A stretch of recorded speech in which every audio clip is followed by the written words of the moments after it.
Well, this is a first for my channel. We are starting a new series here called Fantasy Chat, where I will be reaching out to people who I know who are in love with the fantasy genre and pick their brains about what they love about it and just let the conversation go. Maybe we'll talk sci-fi, maybe we'll talk politics. I don't know. We're going to figure it out. And for the first episode here, we have a longtime friend of the channel, director, writer, Josh Boone, who is currently involved with the upcoming New Mutants project and the upcoming The Stand adaptation. How you doing, Josh? I am good, sir. How are you? It's a good lazy Sunday. We totally didn't just have this conversation earlier. Yeah. Deja vu. Deja vu. So I just wanted to start off with a question I'm going to start asking everyone with this, and that is, what was your first fiction book that got you hooked? What was the one that got you as a kid and drew you in? I mean, I'd maybe reference just a couple, just because they were all sort of at the same time. My dad had 1970s paperbacks of the Lord of the Rings, with really cool covers. You know, the ones you have when you're a kid are the ones that are distinctive, that you remember forever. That, like, if you look at them, you still have an emotional connection just to the type font. You know. Yeah. So he had a 70s box set. I guess I call it the hippie box set that a lot of hippies had in the 70s, and he had that one.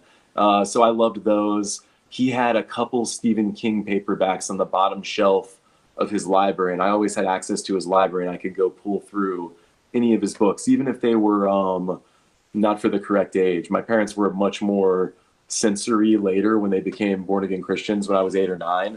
But really before then, like, I remember my dad had a copy of Salem's Lot. There was a paperback that was the tie-in to the Toby Hooper's miniseries that had the pictures in the middle of the book from the miniseries, and he had a movie tie-in with Carrie.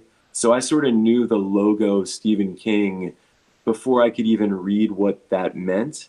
Does that make any sense? Like, it was almost like a cross or like a mythic symbol. Before I really knew it, I'd look through them and I couldn't read them, but I sort of like understood that they were really going to be interesting to read later. So I'd say Lord of the Rings, those early Stephen King books. I read Firestarter when I was like 7, which was probably wrong. But it was such a... Yeah, you know, I think about it, there was no young adult section really for kids when I was a kid. I think a lot of kids read Stephen King books because they didn't have Hunger Games or whatever kids read, you know, later in the timeline of our universe, you know? They all went to Stephen King, and he really offered that. And, like, I thought Firestarter was one of the greatest father-daughter stories ever. It's still, to this day, one of my very favorite King books, and I vividly remember being 7 years old and reading the opening chapter where Charlie and her dad are on the run. I'm going to spoiler, but just the first chapter. I know you always say we're going to spoiler. But she's on the run with him, and they're in a taxi cab, and he's convinced the driver with a psychic push that he's given him like $100 bill when he's really giving him like $1 to get them to drive him somewhere far away. And his nose is bleeding, and he's sort of on his last legs, and the little girl is trying to help him and sort of being the parent to this sort of guy who's giving himself like brain aneurysms every time he pushes somebody. So Stephen King to me was always fantasy and sci-fi and horror sort of all tied together. So I'd say those especially, Choose Your Own Adventure books, and Wheel of Time, the first Wheel of Time book, Eye of the World, in particular. Well, I love hearing that, of course. It's funny to me. Like, you got you said, we've talked before about this, and I know Stephen King was really big when you were growing up, and it seems his material. I'm sorry. Towering figure. Yeah, he was a god in so many ways. He really was a towering, really, truly, just like in every part of my life. But it's funny. I think Robert Jordan's the only writer as good as him, in that sort of, who does the same sort of thing where he can really, you know, it's like it's all there in the way the characters are written and all that. The way I like both of them is it forces you to I think both of them force you to understand character arcs like no other, because they put you in the shoes of the character so heavily.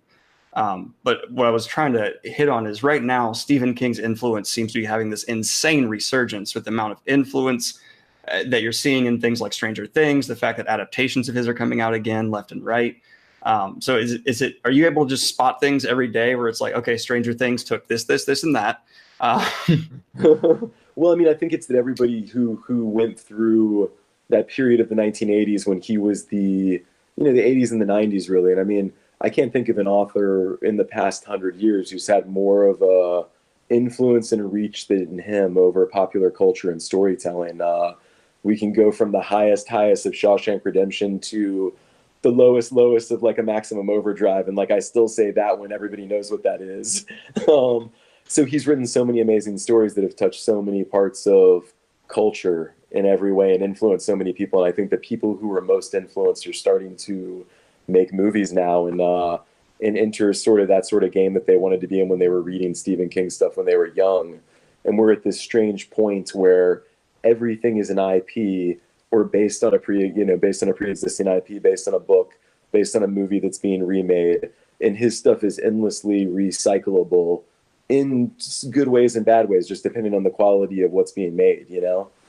I'm dreading and looking forward to the day where there's a post-credit scene in a Stephen King movie that starts setting up his interconnected universe, because it's there and they could. You know, I wish he could have. I always wanted whoever made The Stand to make Dark Tower and to make Eyes of the Dragon, so you could connect all those things and connect Flag and all those worlds. I always thought that'd be cool. But the reason I guess I love Stephen King so much is I was raised by crazy evangelical Christians, and for a little bit of time in the 80s, it was sort of free reign, and I could watch horror movies and read anything I wanted to read, and there was sort of no surveillance or restrictions. But when I hit 9 or 10, my parents became born-again evangelical Christians right at the time in the 1980s that sort of caught fire politically in the country. And, politicians started to realize that they could manipulate people based on their religious beliefs. The Satanic Scare, wasn't it? Exactly, Satanic Panic and all that. And so my parents very much got sucked into that, and all of a sudden they were burning my Stephen King books in the fireplace. So The Stand is a book that I read when I was 11 or 12, and I read it under my bed. And I vividly remember the summer that I read it, reading like the chapters where Nick Andros is in Shoyo, Arkansas, and he can't hear anything, and like he can't speak, and those guys beat him up, and he sort of selflessly, tries to nurse them back to health even while they're dying. And he sort of was this beautiful, empathetic figure. And I remembered I just think when I think about Stephen King stuff, I don't think about horror stuff. I think about the characters. But I remember that stuff going back so far. Right. Interesting. So we touched on this before we started recording, and there's this idea in fantasy, especially, that I've seen where, you have a fantasy book and you have a horror book. I've always seen them bleeding over to each other all the time. Like, yeah. Pennywise to me is in the same vein as something you would see in a fantasy book, because there's this giant turtle universe thing. That's fantasy in my mind. I love that stuff. That's some of my favorite stuff in it. It's the stuff that's the most like the Dark Tower. Yeah. And I always thought that encounter with the turtle was like something they'd never do in a movie, but it was like, I'll never forget him saying he vomited and the world came out and all that. Because I read that when I was a kid, and like that was like reading William Burroughs when you were 11 or 12. Like that was Stephen King's most psychedelic, fucked up thing I had ever read. But it was beautiful and it was awesome. And he had a cosmic vision of something that was, he was reaching to make a myth, something comparable. Mm-hmm. I see that in his work, how he tries to bring it all together. It's beautiful stuff. But he touched my life in a big way and signed some books for me when I was a kid. And I was able years later to put him in my first movie as himself and sort of build a relationship with him over the years and started working on some of his stuff. So I've kind of gone back in time to my 12-year-old self, and I'm making the one my mom burned in the fireplace. Yeah, that's awesome. It's coming full circle for you right here. Totally in a strange way, but that's what the book is. The Stand's full circle, and it has all this circle. It's like all that stuff is there. Interesting. So outside of fantasy here, do you have a lot of experience with sci-fi as well, or is that something you... Yeah, I mean, I love sci-fi. We're going to do a Philip K. Dick movie here in a couple of years after I'm done doing some of this other stuff I'm doing. But he's an author who I read everything that he'd ever written. I've read every Philip K. Dick book. When I was a kid, I loved Arthur C. Clarke. I loved Isaac Asimov. I read every Ray Bradbury, which also straddled the line between horror, science fiction, fantasy, all of it. Like, it's all there really through all these people's work. I loved Anne Rice, who I also think wrote fantasy, great fantasy, especially the earliest Vampire Chronicles and Witching Hour books from the 80s to the 90s. I think she was writing as powerful stuff as Stephen King. And just the later stuff, I either I grew out of it or I stopped reading it or it wasn't as good. But those early ones, I think, were really great stuff. Yeah. Well, the sci-fi genre has gone through such strange evolutions recently, where it's just completely flipping what its core values are, which better and worse. You know, there's bonuses and minuses to that. But you mentioned two authors that are hugely influential to me. That's Ray Bradbury, because he's the first sci-fi author that showed me a sci-fi author can write like a poet. He's covering sci-fi things. Yeah. Beautiful witer. Yes. And then Arthur C. Clarke, which I love what you said about him, the poetry. He is much like a poet. Yeah, the way he describes seasons and everything else. And which is in the sci-fi genre, especially classic sci-fi, jarring. Going from an Isaac Asimov to a Ray Bradbury, no hate towards Isaac Asimov. He's brilliant, but it shows that you still can have this level of beauty in the writing. And that's why I love Philip K. Dick. It's like he struggled with mental health problems his entire life, and there is no science fiction writer who writes the way Philip K. Dick writes. He'll write these beautiful sections that are emotional, that are completely inside a character's inner world in a way that most science fiction never does. It does more so now, but in classic science fiction, I don't think of Asimov and Arthur C. Clarke as really getting inside a character's soul the way Stephen King does. Philip K. Dick really did and got into the way people thought. Have you read Peter F. Hamilton? I've not. His stuff is phenomenal. I love John Scalzi, who wrote Old Man's War, writes all these wonderful science fiction books. I'm writing names down. Yeah, I'm trying to think of who else. And I said Anne Rice because it's funny, even her Witching Hour books become science fiction in the last book. I'm just looking at who else I've got here. I'll show you a little bit. Holy moly. So you can see I got all these Wheel of Time books. So when I was a kid, I really had only read probably these ones, the first 5 or 6. And it wasn't until Brandon started going to finish them that I went back and reread all of them. There, you got me? Mm-hmm. You're good. Yeah.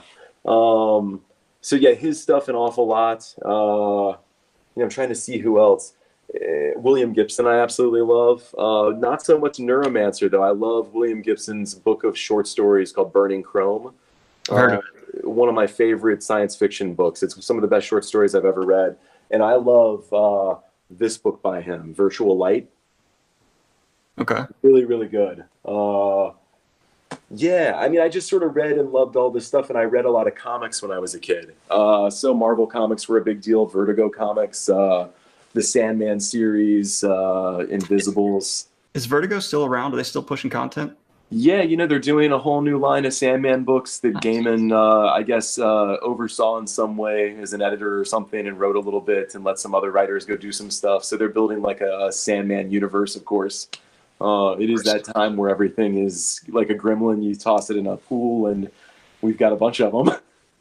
Part of the whole fantasy news thing is there's 70 some plus adaptations I'm seeing come down the road, and so many of them I'm looking at and I'm wondering what percentage are they going to try and milk a universe out of? What percentage are they going to be like, well, we can make this a wider thing? Yeah, well, think about when I was a kid in the 80s, it's like all we had was CBS, NBC, ABC, and then Fox was just starting, and it's like think about how many hundreds of shows vied to be just that one slot on a Wednesday night, I can't imagine the stacks of tapes of pilots that you never saw. And in this world, it's like all of them come out, so it's interesting to see how everything's changed. Yeah, absolutely. So when it comes to, so you've got a good background here in sci-fi and fantasy, and you and I both agree these things should bleed over. These are genres that are not hard lines. We like seeing that, especially when it comes to horror and fantasy and sci-fi. I think horror and sci-fi have a relationship that goes back all the way to Frankenstein, which in my opinion was one of the first AI books ever written. Frankenstein is an artificial intelligence. Absolutely. And even some Lovecraft even delved some into science fiction. He had some stories that I call science fiction and some that I would say are not. But for me, truly, man, the breakthrough for me was when I read The Wastelands, the third Dark Tower book. It's probably my favorite Stephen King book I've ever read. I've read it so many times, and it was like a big one for me.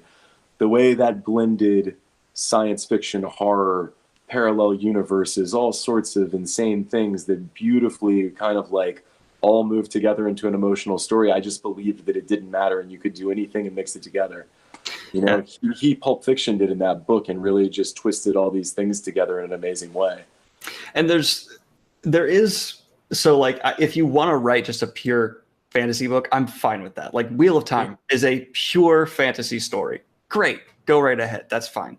But whenever I do see an author who's willing to do something a little bit new, push a little bit, I really love that. That's one of my very few complaints with Brandon is, yes, the Cosmere is incredible, but I want to see some elements of outside the typical fantasy genre start seeping in. You know, I'm not in his brain. I don't know what he's going to be doing, but it's so far very fantasy.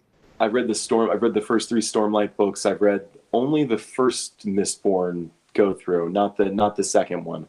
I think he's fantastic. I think he's really, really great. But I know what you're saying. It's like, I don't know that. I still wonder if do you think he'll start to bring all these books together? I do. Don't you think that Mistborn's going to collide with the Stormlight books in the second 5, probably?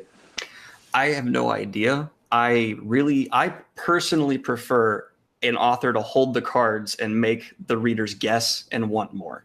Right. And I hope he continues to doing that. Like a flat out MCU type crossover to me wouldn't be my taste. No. I would rather this just little nuggets of everything appearing everywhere. I actually just recorded my Mistborn Secret History review, and I largely touch on that because I feel like he showed too many of his cards in that book. It was a little too much. Here's what the Cosmere is. And I'm sitting here going, oh, okay, I guess all these fan theories are just done. No more debate. And that kind of was a little bumming me. So you're saying you like it. I mean, I agree. It's like if you define something too much, you take all the mystery out of it, right? Exactly. Yeah. I was going to ask, though, because you're such a big Dalinar fan, and he's certainly one of the best characters I think Sanderson's ever written. How was Oathbringer for you? You did really like that one, yeah? I'm in love with the character work in Oathbringer. So what Brandon does do for fantasy is he makes characters go through non-typical fantasy plights, and I totally dig that. Whether it's Vin dealing with anxiety, Dalinar's PTSD, Kaladin's depression, these are things that he goes in depth with and really explores in a way I have not seen fantasy do. He makes fantasy characters feel more human, and that's what he's really contributing to the fantasy genre, I feel like. I feel like a lot of other authors have to be looking at his work and just going, damn, my character's not that human. Yeah, I mean, that's like, I just remember, like, I certainly have dealt with, like, panic attacks and anxiety and things like that. I remember, like, before I had to go do, like, the press line for even, like, Fault in Our Stars and have, like, microphones in your face and everything, I literally, for 3 days, thought I was going to, like, throw up and, like, felt sick the whole time. I like that he examines people who have struggles. It's like King did a lot of the same thing where I think he put light on a lot of people that most writers would never have written about back in the 70s, really African Americans in a way that popular authors had never written about them back then, people with disabilities in ways that had never been touched on back then. So I find it all, he reminds me of him in that way. He deals with character, I think, in a similar way. Sanderson to King, again. And he utilizes the modern platforms available to authors like no one else I've seen before, whether it's his blog, his Twitter, on Reddit. He engages, which I hope more authors do to whatever length they're comfortable with, because I don't want to, some authors want to just be a recluse, and I'm 100% okay with that. Because do you enjoy, I mean, it's like I think about, like, I just try to, I'm sort of so, like, I don't mean private, I just mean, like, I guess I'm so shy about stuff like that. Do you like, do people bother you, like, all the time? No, I wouldn't say bother. People like to send me messages at 3 a.m., 4 a.m., 5 a.m. I get, notifications all the time. And I do often just mute my phone. Like I just turn it off. I can't handle it. And I'll leave any group chat I'm put in because I just can't. It's too much. And notifications give me anxiety.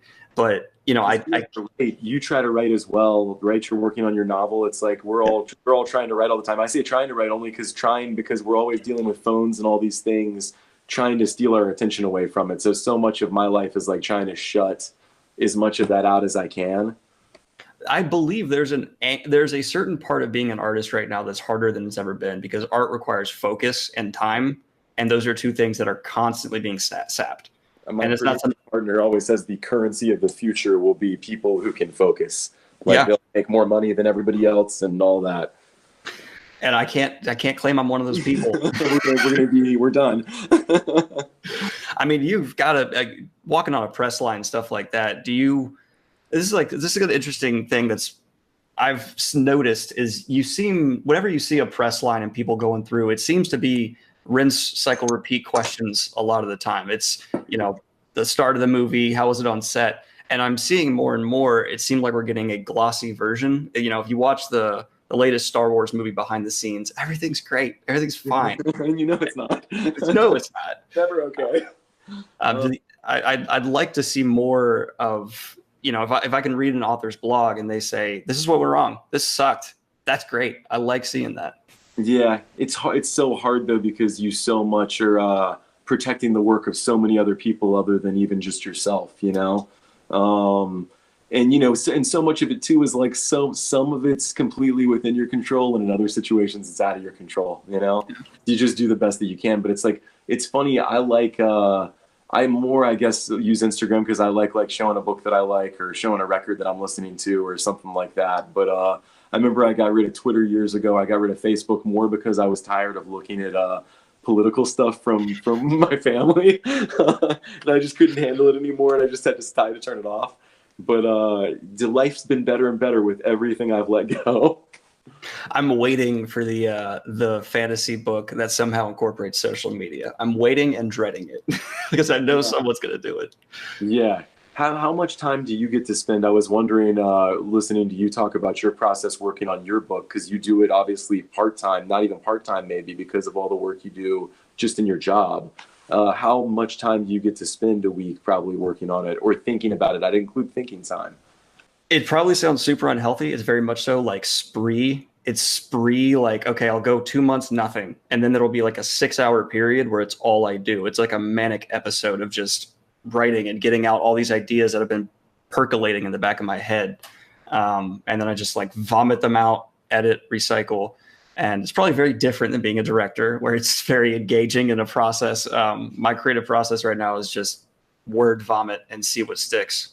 Well, it's funny. It's like I get to do a bit of both. It's like I'll get to go off for 6 months or a year and go write, and I call it my hibernation time. Then I have to go be social and be on a set and talk to people all day long. So it's like I actually much prefer the quiet time and the writing time, but like you're doing it as a means to an end to go make the movie or the show or whatever. So that part's fun too. It's just it's nice to have the up and down of it, so you can go be quiet for a time and go read and research and write and do kind of this part of it. And then, then other times it's the go, go, go. So how does your reading schedule fluctuate with that kind of, you almost have like a hibernation cycle of a bear here. Look, you'll see me on set often in between takes with a book, reading while the lighting's being changed or whatever. It just sort of depends. Like I'll work on other scripts sometimes when I'm on set. And always, like I have a book with me if I go stand in line at Starbucks in the morning. I bring a book with me pretty much everywhere, and that's just what I do. And that's the only way that I'm able to read, is it's a constant reminder, close at hand at any time. I've got them all around me even now, like, of what I'm working on or trying to read. So I just try to always have it with me. I bring it upstairs with me at night when I go to bed. I make sure it's next to the bed. I don't know. I just keep it present. That's what I've been yelling at people since I started my channel, is just keep a paperback on you. Don't buy a hardback, because then you're worried about it. Buy a paperback you're not emotionally invested in that can get beat up, and that's where you're going to read. I also have a stack of bar books that I can fit in my coat. Where it's like I'll bring a paperback down with me to have a drink or whatever if I'm going to go write or like read a little bit. And I collect, I got a ton of old Stephen King paperbacks. I'll just toss one in and read 50 pages of it and maybe not even keep reading it after that. I'll just, pick things up and enjoy them. And most of them I've already read. So, I do a lot of rereading because of work. Almost all the projects we're working on are book related. So I read a lot of books over and over and over and over. Do you ever do rereads just for pleasure? I used to, but now I do rereads for work all the time. That I tend, the only thing I've been rereading was I've been rereading Wheel of Time. Just because I was almost like, man, I need one thing that I can read that I don't have to think about it in terms of like, is this adaptable? How would I do this as a scene? Like it sort of changes the way that you read after a while, where you almost have to have some things in your life that you read that have nothing to do with work, just so you don't forget why you're reading. So reading for pleasure gets a little bit stretched out, and maybe it's a little bit less for pleasure, less enjoyment coming out of it. Well, it's hard because the books you read for when you loved them so much when I was a kid, I read them for pleasure, and I still read them for pleasure, but eventually you read them so much that you're still reading them for work, so it starts to bleed into an uncomfortable place. So will I read The Stand for pleasure again after I make the show? I don't know. I might have read it 25 times between childhood and then. By then, that I might be good. I go read another Stephen King book instead. So I've only reread a couple of Stephen King books at this point. But something I've noticed about his writing style is upon rereads, I find myself getting caught up in the emotion he conveys a lot easier because I'm no longer looking around. I'm just trying to get in this person's head because it's a reread and I try to focus on that more. And I find the influence there, I find a lot of similarities to Edgar Allan Poe because the way Poe wrote, manicness was just this insane focus on detail for a small period of time. And I feel like King does that whenever he's trying to convey a manic episode. And I can't imagine reading that and trying to think how to adapt it. That would give me anxiety. Just it depends on, I've been lucky. It's like The Stand is such a, so many people get to relate to each other in it, and so many people have beautiful relationships in it, and it has sort of even that Shawshanky sort of feeling with Tom Cullen and all that. Like you feel sort of those bigger Americana Stephen King things that he did so well in Green Mile and Shawshank and all that.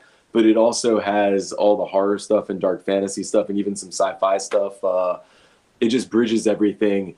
That one, though, is so action-based and based on character decisions and all that, that becomes a little bit easier to adapt. And Harold, I always felt, had such a strong taxi driver point of view with his journal and ledger, ledger in the 70s, I guess I'd call it a journal now, or a diary or whatever, a diary of a madman, that I thought you could get in there that way. So you're dealing with some of the best villains I can think of recently when it comes to, I mean, Stephen, like Flag and, The Stand and all this. It's do you have to worry about the wider picture? I'm trying to maybe avoid spoilers here, but it's okay. If you haven't read Stephen King, that's your fault. There's a Wikipedia page nearby. Yeah, there's a wider picture there. Do you worry about that at all? The interconnectedness of the work, or is it just no? Let's focus on this story and move on. I just focus on what's in that book. It's like, obviously, and I'm going to say some spoilers now. In The Dark Tower 4, are you still reading that one? No, I'm past Dark Tower 4. So in The Dark Tower 4, they go to the world of The Stand briefly, and there's like a Wizard of Oz connection, and it's pretty beautiful stuff, but like it doesn't impact what I'm doing really, Okay.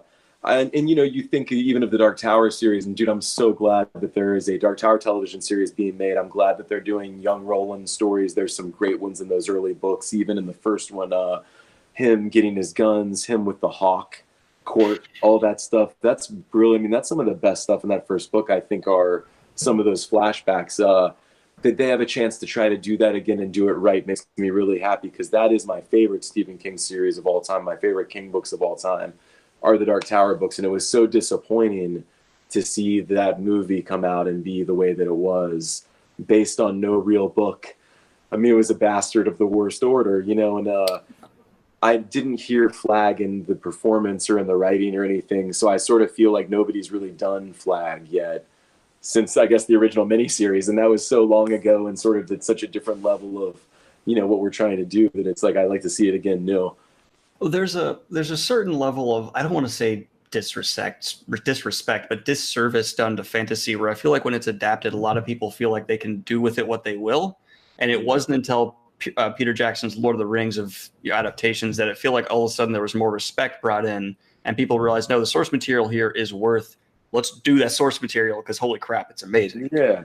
And I mean, we change stuff probably as much as Peter Jackson changed stuff in Lord of the Rings. It's like, but dude, all those major beats are there. All the great dialogue from the book is there. The things that are really memorable, but he improved a couple things. I mean, like Fellowship of the Ring, I think is one of the greatest movies ever made, probably. It's the best of the trilogy, in my opinion, and one of the best films. Yeah, and one of the best fantasy films ever made for sure. But it's like, there's stuff in there that is executed in a more emotional way than the book does. It's all there in the book. He just brought it to the forefront and he dramatized it, Yeah.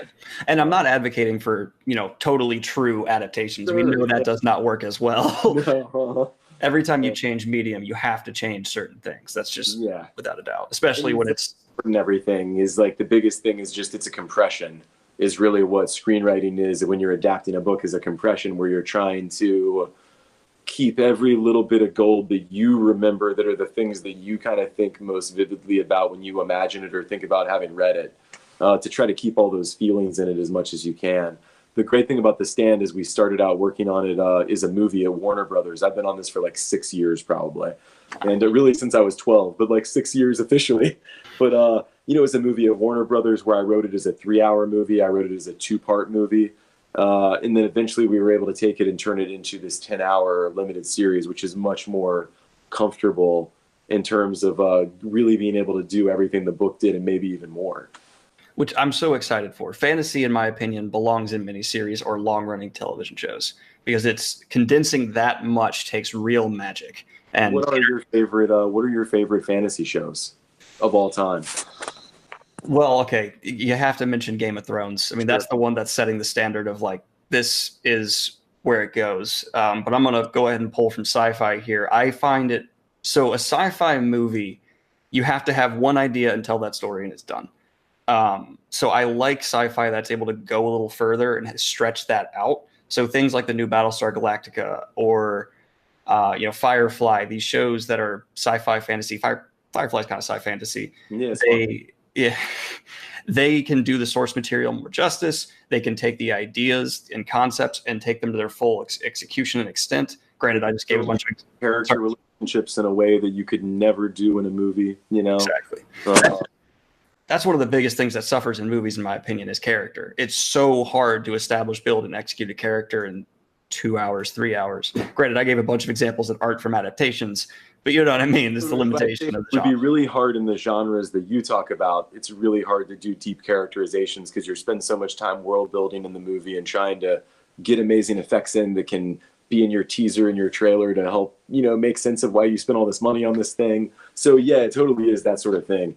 And still, man, I mean, to this day, like X-Files for me is one of the greatest shows of all time. The first 5 or 6 seasons of that I still love and watch. But I love Firefly as well. I love Buffy. Is one of my favorite shows.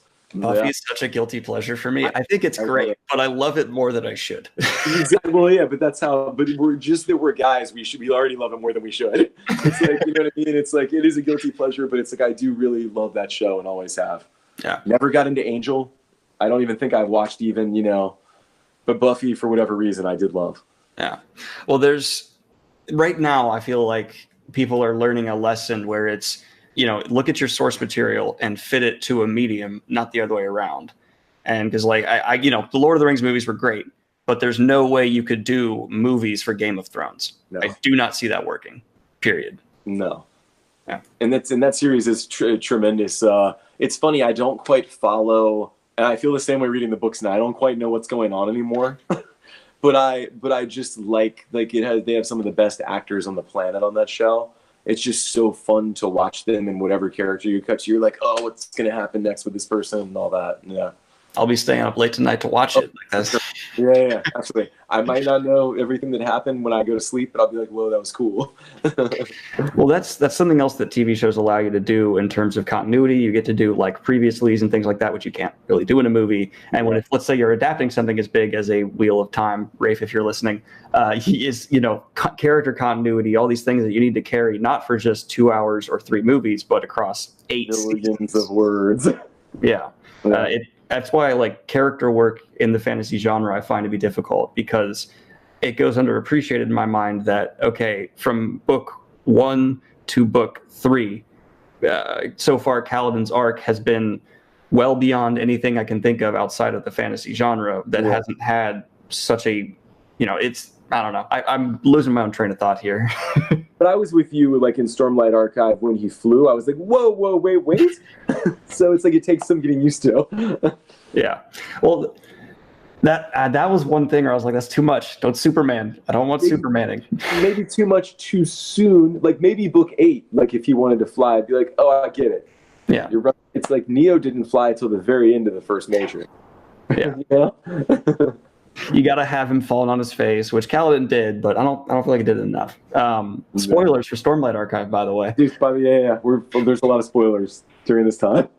I'm going to put a blanket spoiler warning at the beginning, and we'll just move on. I loved like you, I loved Hitchhiker's Guide from the Galaxy. When I was growing up, I read all those books. I'm just looking around my books. Oh, I'll tell you another author that I love. Once again, I think this is very fantasy, is Clive Barker.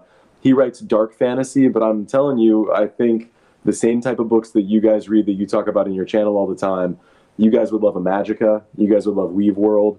They're really, really some of the most interesting fantasy novels I've ever read. It's when Clive Barker sort of stepped away from horror. He had written the Books of Blood, which, Stephen King sort of crowned him the new king of horror, the prince of horror, or whatever, in the 80s because of the Books of Blood series that he'd written, which was a book of, 5 books of short stories that Clive Barker wrote that had like, you know, Candyman in them, like the source material for a lot of great horror movies like Hellraiser and Candyman and all that.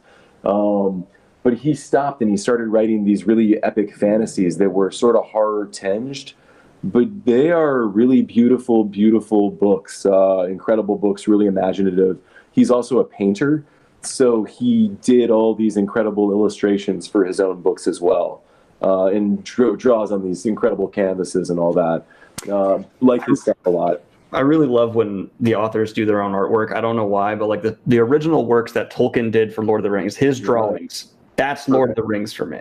Perfect. Yeah. He did Barker's, like even Disney bought like this 3-book, I think it's called Aberrat, but it's a children's book series. But it was done on the highest quality paper I've ever seen because 150 of his paintings were in it throughout the book. And it's really cool. I don't know. It's like you said, it's when the author did it's special. Because they're able to capture their own vision like no one else can. Like that's just... Tolkien map for Middle Earth is the most iconic fantasy map I can think of, right? Yeah, I think that's partially tied to the fact that Middle Earth is just the most iconic fantasy place, period. But I just even mean the style of it that it was drawn in and everything else. It's very distinct and like, that guy was near Oxford. I'm forever drilling into authors' pasts, trying to figure out what their influences are. And fortunately for Tolkien, most of it is very much so deliberately worn on his sleeve, where it's the war he fought in, it's the political climate. He believed that this, war age we're going into would be the downfall of everything, and he reflected that in Lord of the Rings beautifully. Yeah, I mean, it really is definitely about the horror of war more so than just about anything else. Yeah. I don't know. It's funny. I still love those. They have aged the same way when I read Dickens or whatever. It's a bit of an adjustment, but it's like I do like it and get caught up in the language of Tolkien in a way that I don't so much with sort of some of the 1950s science fiction that I've read. It's a little bit. I do love Childhood's End. I think that's one of the very best science fiction novels ever. But I find a lot of other stuff to be just harder to read and get into. Yeah. Well, one thing I'll say for Tolkien that he has set the standard for, and I don't feel like anyone has matched, is so many authors put their political ideology in their work, which is fine. You have every right to do that. But they don't do it subtly. And Tolkien did it very subtly. Very subtly. There's one author I've had issue with on my channel repeatedly now. And who could that be, Daniel? Tell me. And the just bluntness to me is... I don't understand how that cannot be seen as off-putting because it's just so over the top. I wish we could go back to when fantasy had politics, but it was subtle. Yeah. And, Stephen King's one of the most outspoken political authors that I can think of, but you won't find much of it in his work. The thing that's funny, it's there a little bit, but it's not in a way that would be off-putting to a general reader who, I don't think a Republican would read a Stephen King book much different than a Democrat would, I agree. There's a couple characters that are definitely, I think, a little bit of his. Well, he's promoting good, of course, so it's in that direction. But I almost wish he had gotten into the politics a little more in 11/22/63. I always get the date wrong, because he touched on the politics at the time for like a hot second when it came to like race relations, and then just moved on. And I kind of wanted like a little more there, but. He deals with race, I feel like, so well in it. I feel like that's a big part of it. In homophobia as well, with the murder of Adrian Mellon, I believe, right at the beginning of the book. But stuff's so interesting. But I thought 11/22/63 is maybe one of my very favorite books of his. I don't know why, I just loved it so much. Well, it felt like a huge left step, which for every author is a risk, because he's not doing the horror stuff. It's more of just suspense and almost like crime mystery at times, but he just landed it amazingly. I think I said that in my review. I don't think I've seen a genre take such a left turn, or an author take such a left turn and stick it so well. Yeah. Granted, I have not read his full backlog, so maybe he's done that before. But for me, it was almost jarring in a good way. Yeah, and it's sort of Shawshanky King. It's that sort of tone and that sort of flavor a little bit. It's funny too. I'll say spoiler again. When you get about halfway through the book and you realize that he has to go back again and start over, most people, I think, would be like, if they're reading it. But I was like, I don't know, man. For me, that was one of the most brilliant parts of the book. Well, maybe I'm wrong here, but it subverts the 3-act structure as well. Yes, absolutely. I really like that because the whole place of discomfort, going and returning, this whole cycle the hero goes on, it somehow stuck to that while breaking the 3-act structure, which was interesting to watch because I don't know, it was just, I need to like go back and study that because the beats that story hit, I've never felt before. And the ending wobbled at times, but he still managed to have the emotional impact at the ending that I know when he gets to her at the end and it's a little like Somewhere in Time or something, that's when he lands it. But he always lands it emotionally. But I think like it's funny, there's just something magical about that book that I could never quite put my finger on, that like he captured something of a feeling of maybe what it was like to live back then. Exactly. And I'm so happy. If you like that, Hearts in Atlantis is the one I'd say is closest in tone. Hearts in Atlantis, got it. It's his book about the 1960s in Vietnam and all that. Okay, I'll be sure to put that on my list because I have a bunch more Stephen King I need to get through. But I'm trying to get back my train of thought. Oh, yeah. It's gone. It's gone forever. It's disappeared into the void of thoughts I almost had. I'm sorry. It's okay. We were talking about 11/22/63. Oh, I loved how at the end of the audiobook, because I, again, alternated between physical and audio for that one. At the end of the audiobook, he specifically took the time to be like, here's why the conspiracy theories are wrong, and I didn't buy into that. Yeah. And as someone who's very anti-conspiracy theory, thank you. Because I feel like a lot of people could hear Stephen King's doing a JFK assassination book and just lose it. So. Yeah, and as you see behind me, you see the poster behind me. Yeah. and it's funny, I'm not a big JFK conspiracy theory person. I just think it's one of the best movies ever. Yeah. But I liked that he chose to do that because it allowed you not to focus on those things. That would have just made it less of an emotional narrative. Yeah. Yeah. It's funny too. It's that restart. What you said made me think too. It's like it sort of also proves the thesis of the book, which is that he can't go back and perfectly change anything. That no matter what he does, there's going to be things that don't go according to what he wants to have happen. Yeah, and executing wider themes like that is always something I'm looking forward to. I don't know how I missed it, but the theme of karma throughout A Song of Ice and Fire finally landed with me, and I was like, "How have this is so blatant. How did I miss this?" But I love. I track the themes in that series much better than I track a lot of the characters stuff that goes on. Really the allegiances and power struggles and all that. Yeah, by now will never be my book. Well, that's, I think, Martin's strongest suit. I don't think he's a very easy to read writer. I don't think he's the best when it comes to a lot of things, but he's magnificent when it comes to character dynamics and character usage and themes. And the themes in A Song of Ice and Fire in terms of karma and power and corruption are better done than most political thrillers, most books that are just about karma. And done with much more subtlety and skill. With that. Yeah. And, you don't have to have these things. Like, I like that Brandon's never preaching politics. He's never putting religion in his things. He's just having fun with fantasy. And that's awesome. Totally okay with that. And it's funny, the stuff that he does, the allusions to religion, like one of my favorite things, is it Mistborn or is it, what's the one where the people who've died can come back in that great city that they live in and carry on a life after they've been dead? I think it's Elantris. It's Elantris, yeah. And dude, there was something... I don't mind, because I was raised, like I said, by very religious parents, so I find even though I'm not religious in any way now, I still love stories that tap into that sort of thing, into that mythic sort of, I don't know, the things behind religion, I find all that stuff. So I don't know, I think his stuff is in there, but I think maybe he's a little worried because of his own background and what people know about him that he's going to be trying to rub it in their face or something, right?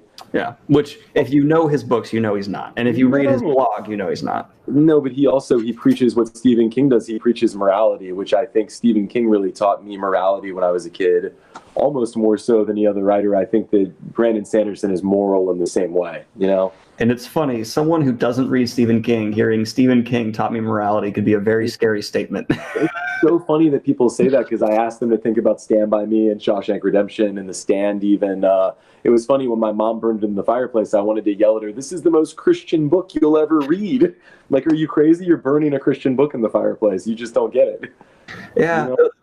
That's what, again, comes down to subtlety and subtext rather than blatant exposition and, okay, here's what my themes are kind of writing. I guess I just mean in the theology of it. You know, it's like it does have that bit of classic good versus evil without as much gray in terms of the supernatural powers behind what's going on. The people are gray, but the things that are on either side are sort of polar opposites.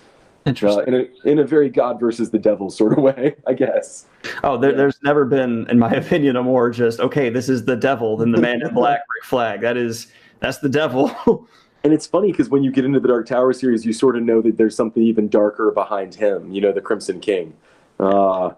Which is, you know, like I said, how far are you now? How deep into the series are you? I think I just finished book 4 or 5, whichever. Is it Wizard and Glass? I think I just finished. Wizard Glass was 4, so you'll do Wolves of Kala next.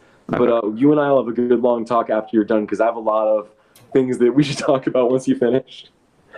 Got it. And Dark Tower, so this is another one that I feel like is going to be very difficult to adapt to medium. I know I'm excited for the adaptation as well. I'm pumped. I think they're off to a good start going with younger Roland, but there's like, as soon as you get into dimension hopping, putting a dimension hopping into live action anything to me can be just off. It can not work sometimes. So I'm curious to see how it goes. Didn't you love when I was a kid? I feel like I loved so much Roland coming to that beach with those doors on it. I thought it was so. It was the first time in a book I'd ever seen anybody do that, where somebody stepped through one world into another, other than Narnia, you know. Mm-hmm. But it did it where you could step out into like a New York City street. And there was something so cool about that I was like, man, I always thought it could be the best. Not a movie series. I think it's better, much better as a television series, long running, where you actually adapt the books and do it in the right order and all that stuff. And it's one of the few fantasy series I can think of where you're watching Roland get harder. He's becoming more of a stoic, you know, he makes some really horrible, drastic decisions early on, and you're known this is not your typical fantasy protagonist, or this guy's going to be happy-go-lucky at the end, at least from where I'm sitting at book 4. And you talked about karma with Game of Thrones, and that's certainly what all the Dark Tower is ultimately about, is the Wheel of Ka, the Wheel of Karma, you know, and Roland's decisions and all that. Even though it's funny, even though those people change him in beautiful ways where he becomes more human than he was when they found him. Yeah. Well, it's the comparison I think I made, maybe I cut this out of my review, was at first he feels like the Terminator, and now he just feels like a sociopath. Yes. Yeah. Sociopath with a heart of gold. Dexter or something, you know. Yeah. There was something, though, the convergence of those storylines of Jake going crazy in the Wastelands, where he's working his way to that house, and Eddie's building the key in the other world. He's carving that key. There is something about how he made those two plots come together that I don't think he's ever done before quite as brilliantly as he did there in the first half of that book. So good. So if someone came out and said, okay, we're going to adapt the Dark Tower and we're going to do it animated, how would you feel about that? Be amazed. That'd be awesome, you know? Okay. That'd be cool. I'm alone in my aversion to animated adaptations. All right, I give up. Scanner Darkly is one of my favorite movies of all time. That it's the best Philip K. Dick adaptation, and I say that saying adaptation, meaning I know Blade Runner is one of the best movies ever, but it's not in any way an adaptation of the book. Yeah. Scanner Darkly is actually an adaptation of the book, and like there was something so beautiful about that movie and the rotoscoping of those actors that was cool. I'd actually love to see more adult animated stuff. For me, it's Studio Ghibli or don't do it. I went and saw. I took my daughter to go see. We watch them all: Spirited Away, Howl's Moving Castle, Princess Mononoke, Totoro. The greatest. I think those are some of the best things ever created by man in terms of art. Every frame is just a painting. I love them. Love them. I mean, tell me there's anything more beautiful in a painting than Spirited Away, where she's on the train going across to the ending. You know, I mean, It's one of the greatest scenes in movies ever.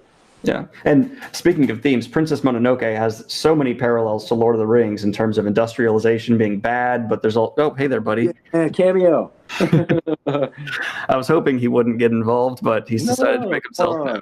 They'll like seeing him more than me. Come on. Oh, you okay, bud? He might rip out my cord. But yeah, I love seeing those. You know, I think there's clear influences in Princess Mononoke as my. I think I lost you for a sec.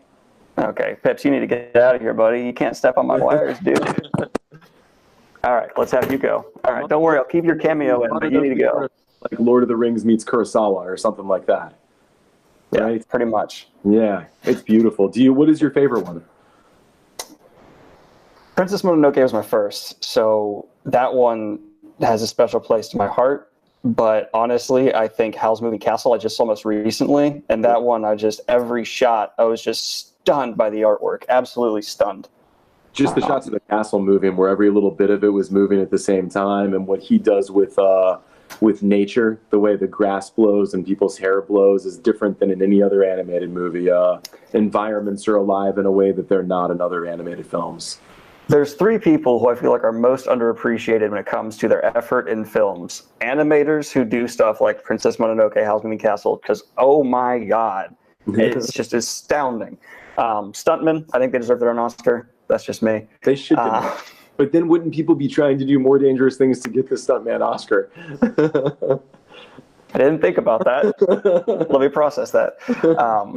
And then the final one is just visual effects in general and costuming, especially costuming. I love that. But yeah, I'm telling you, my visual effects supervisor is a guy named Jake Braver, who's one of my best buddies, and he worked on like Birdman, Hostiles, the Scott Cooper, Christian Bale Western. It's like the things he worked on that he does visual effects for are not Marvel movies where it's very obvious what the visual effects are. He does the hardest job, I think, which are the job where you try to blend it with real stuff. Yeah. So that stuff, I think you're right, is like the real artistry of not even knowing that you're seeing anything that's been adjusted. Yeah, there's the two extremes, right? There's the Star Wars prequels, which are just the most in-your-face they're awesome. Special effects. Yeah. And then there's the flip side of it where it's, okay, we kind of changed this little thing and you're not going to notice it. Of course, I like that further in. I think like Blade Runner 2049 does a whole lot of visual effects where you can't tell. Like the car landed, yeah. Yeah, you like that, yeah? Oh, Blade Runner 2049 is the best movie of that year, in my opinion. Yeah, absolutely. It didn't win. Why didn't it win Best Picture? What's wrong with the Oscars? Why did that not win Best Picture or get nominated? Well, I'm sure you're aware that the Oscars don't like sci-fi movies. They just don't. Yeah. I mean, some of my favorite movies really are science fiction movies. I'm just kind of looking over here at some of my favorite sci-fi movies, which, like, you love Starship Troopers. That's one of my favorite science fiction films. The Matrix, certainly. I mean, just all this stuff. It's like some of the very best ones with the most interesting ideas, both Blade Runner movies. But I even love Total Recall, Paul Verhoeven. If you say Paul Verhoeven, I say RoboCop, Total Recall, Basic Instinct, Starship Troopers. 4 of the greatest films ever made. I think he's a genius. I don't understand how people cannot get Starship Troopers. It's so obviously parody and tongue-in-cheek, making fun of these fascist ideas, and yet if you look at the first reviews after it came out, people were like, this is clearly fascist propaganda. No, it's not. When Paul Verhoeven described it as 90210 in space, did not people not think that he was Jew? Then they understand that he was joking. It's like people cast the most vapid and beautiful people that you've ever seen in a movie. They're wonderful to look at in the worst CW kind of way, and then he goes and has them be torn apart. I mean, it's like that's what it's about. I mean, it's like it's brilliant and it's deep and it has a lot more to say about. I don't know. I've had a very strange feeling the first time I saw that movie. I was only probably 19 or 20 when it came out. Remember walking out of the theater and just feeling very strange, like I had seen something that shouldn't have gotten in or gotten through. It was so subversive. It's like then people took it. Did people say it's stupid? I guess, or they think it's dumb or crass or something. Yeah, they thought they didn't understand. It's all making fun of this. It's making fun of the old Nazi propaganda films and showing the darkness behind them. I mean, there's a guy with his leg blown off who says like, "Oh yeah, the service made me who I am today." And the opening beginning class speech, it's a teacher is missing his arm, and he's talking about like how violence is the only solution to anything ever. And he's talking to Denise Richards. Like, come on. Yeah. Who at least is not being cast as a nuclear physicist like she was in that Bond movie. I mean, she was more believable than that, I thought, the Starship Troopers was. But I mean, it's funny, it's like, but still that movie's sort of emotional when she gets on the train and that shot where she blasts off away from him with her hand up like that, where it still kind of gets you emotionally too. I can't quite put my finger on it. It's one of the weirdest movies I've ever seen, but I like it's one of my very favorite. Well, I think it got made because the director, writer, and all, they knew what they were doing. But it's probably very clever pitching, framing it differently, the people they needed to frame it to differently. And then the end product, I'm betting a lot of people were scratching their heads and still not getting it, but they're okay, we'll release it. I bet a lot of people just thought, oh, it's a space action film. Great. Right.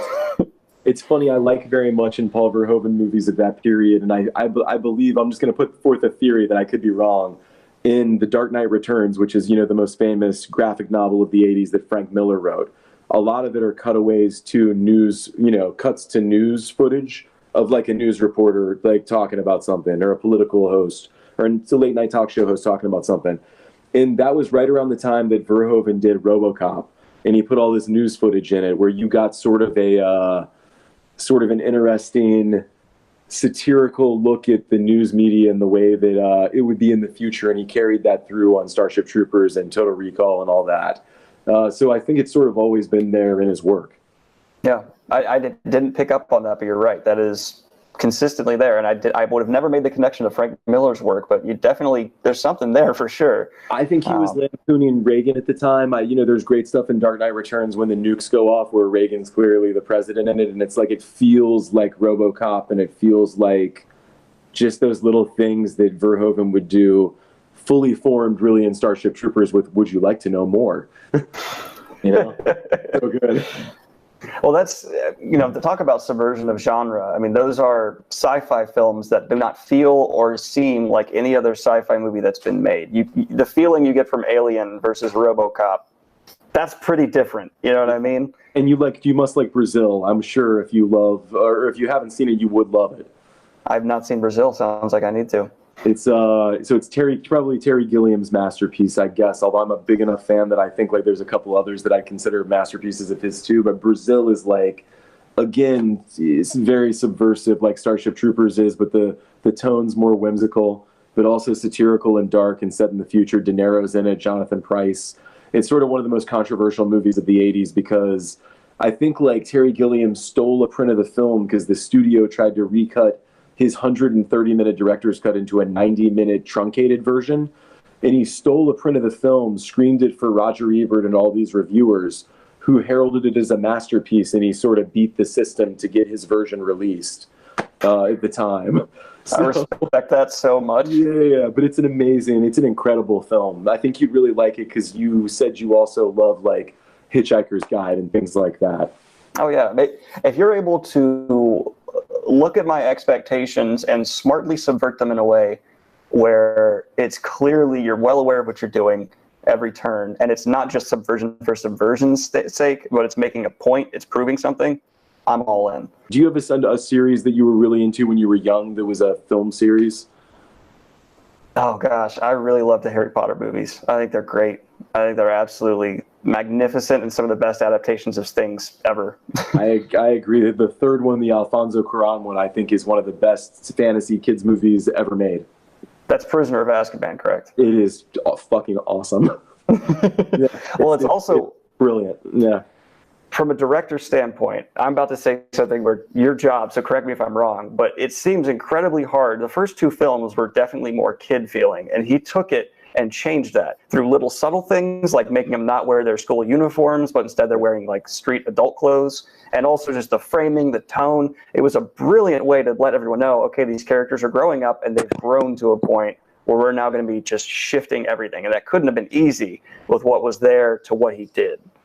He was so the ideal person for it. I think he's one of the best directors on the planet. I mean, I wish one day if I could make a movie half as good as an Alfonso Cuarón movie, I'd die a happy man. But it's like really, truly, like he'd already done Secret Garden. He'd already done Great Expectations. He'd done some really incredible, visually stunning movies. And like, man, he brought all that to that one and like brought an artistry to that movie that I like those first two, but that was as good as a fantasy movie could get.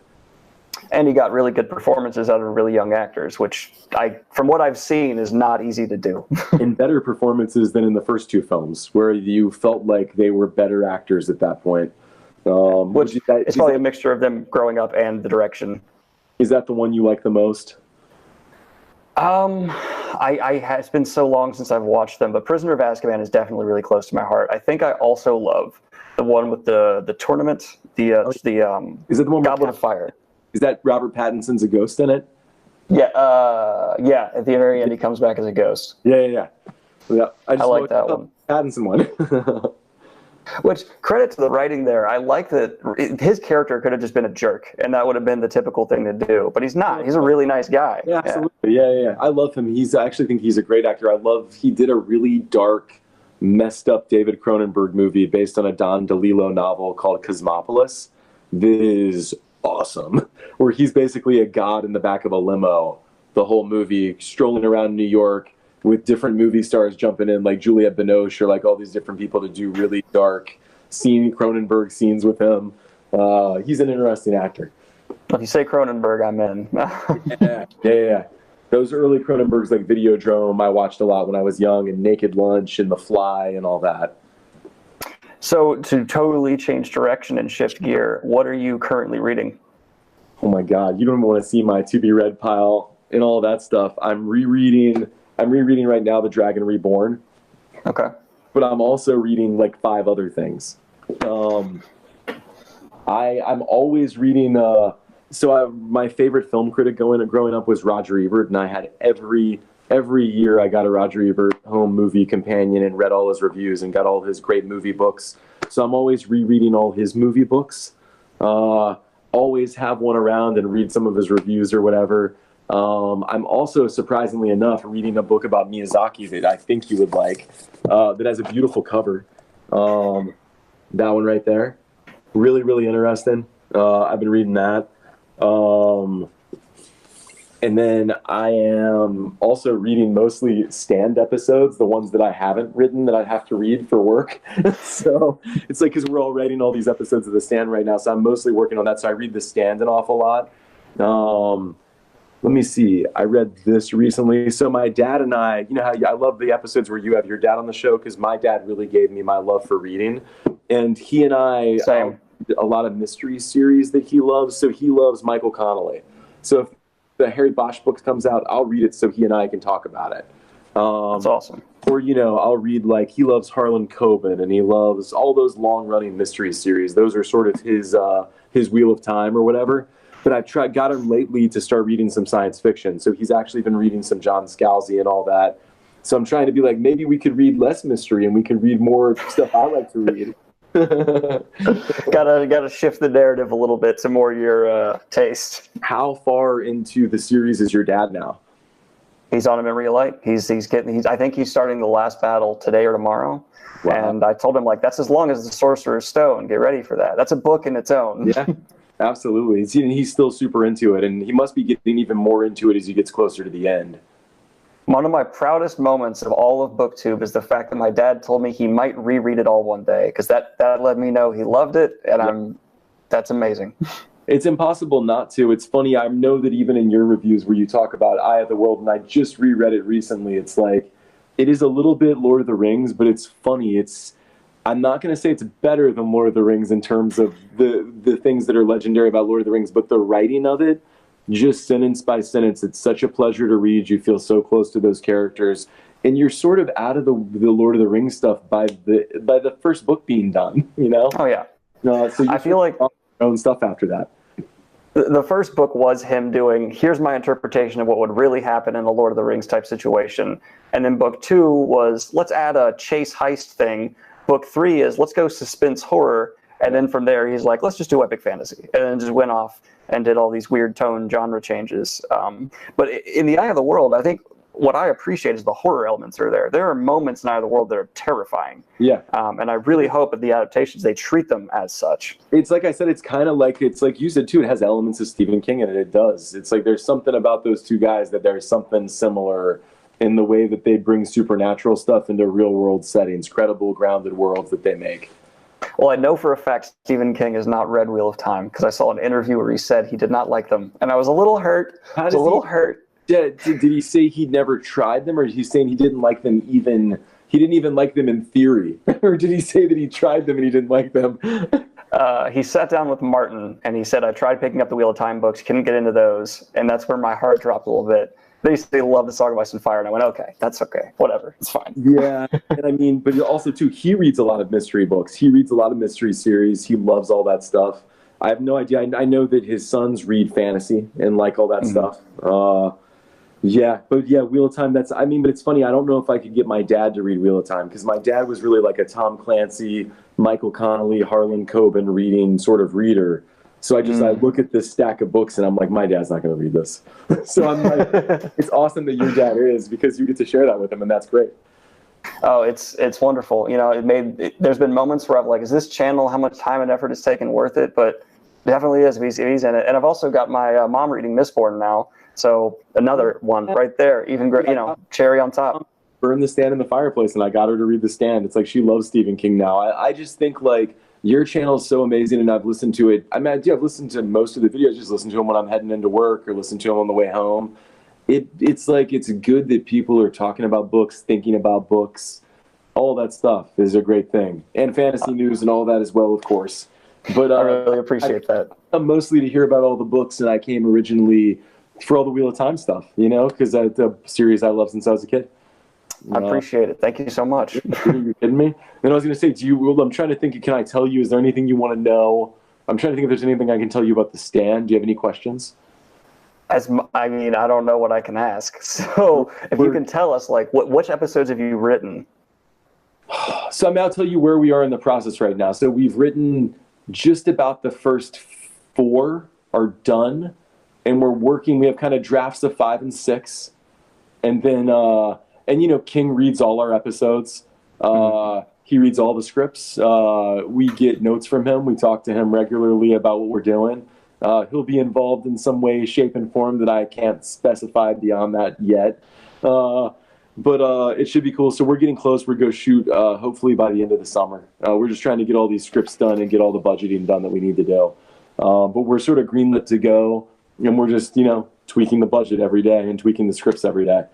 So feel free to say no. Can I ask about location scouting at all?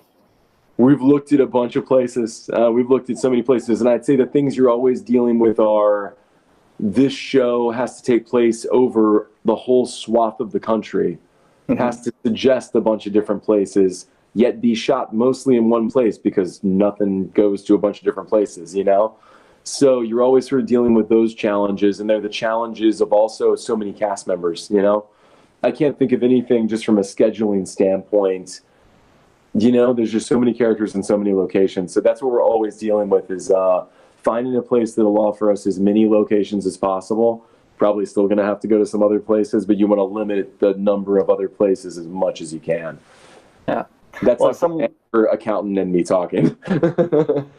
As someone who's lived in some of the places that are mentioned in The Stand, there's plenty of creepy hospitals to find. Yo, you like a Stovington. Yeah. And, New Mutants that we shot in a 150-year-old hospital outside of Boston.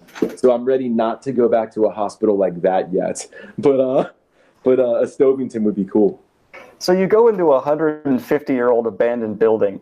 Please tell me someone cleans it thoroughly before people start, thrashing around on hospital beds and possibly cutting themselves. It took months for them just to get the asbestos out of the ceiling. The safety stuff that they had to do to make it so that we could even step inside to shoot there was took a long time just to make it safe in any way. And there were even times still when you were in there where you'd do this or like put a mask on, just to be safe in certain parts of the hospital. All right, so I don't know what I can ask for The Stand, so I'm hesitant to. I'll just tell you, we've been working on it a really long time. It's really truly one of my very favorite books of all time. We're really doing the book. There'll be things obviously that are altered and changed for updating it to now and to make it 10 hours, but it's really, really faithful to the source material in a lot of ways. And then in other ways, we've diverged in terms of how we've told the story. So it's like it's sort of an interesting, hopefully an interesting adaptation of it that people like. And King is super involved, which is great. Not to get involved gotcha journalism, but I believe you just said it takes place now. Has that been released before? Or do I need to edit that out? So the first book came out in 1978. In 1990, he updated it to the 90s. I think he'd even updated it before then for the paperback edition. So like every time we do it, we just update it again. Garris updated it for the 90s. When we go to do ours, it'll be present day. Awesome. Okay, very cool. Yeah. That's a Green Channel exclusive. I don't care if it's not. I'm going to say it is. It's set present day. The biggest you could ever find out. Well, thank you so much, Josh. I had a lot of fun talking with you. Absolutely, man. I enjoyed talking to you as well. And when we get closer to having some stand stuff to show you, I'll come do something special and give you something exclusive. Please do. Love to hear that. You're welcome back anytime. All right, man. Good talking to you.